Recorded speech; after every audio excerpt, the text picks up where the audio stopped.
hello everyone मोर चेनेलলৈ পুনৰবাৰ স্বাগতম জনাইছো मोर चेनेलটো please like comment and share কৰিব আৰু প্লিজ সাবস্ক্ৰাইব কৰিব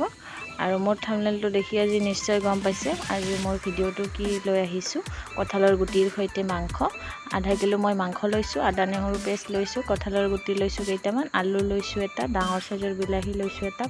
পিয়াজ লৈছো মই কেইটামান সৰু সৰুকৈ কাটি লৈছো আৰু কেঁচা জলকীয়া শুকান জলকীয়া লৈছো এতিয়া মই মাংসখিনি ধুনিয়াকৈ মেৰিনেট কৰি লম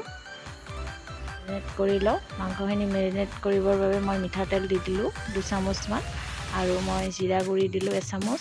ধনিয়া গুৰি দিলো 1 চামুচ আৰু হালধি পাউডাৰ দিছো অকনমান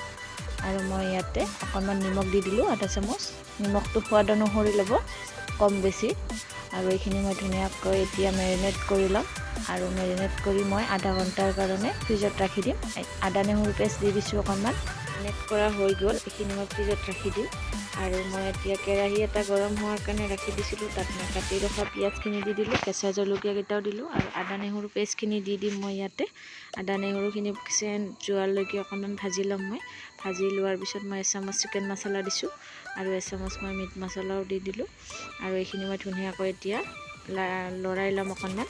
আৰু এইখিনি ভজাৰ পিছত মই তাত কাটি ৰখা বিলাহীটো দি দিম আৰু বিলাহীটো দি অকনমান মই ভাজি লম ভাজি লোৱাৰ পিছত মই অকনমান 5 মিনিট মানৰ কাৰণে ঢাকনিখন মাৰি ৰাখি দিম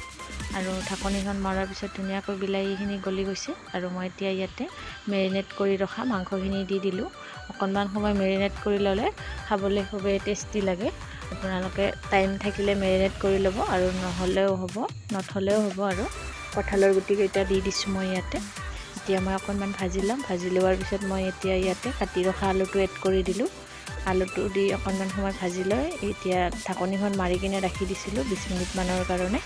এতিয়া মই ইয়াতে গৰম পানী অকনমান দি দিম কঁঠালৰ গুটি আলুখিনি মাংসখিনি ধুনিয়াকৈ সিজালৈকে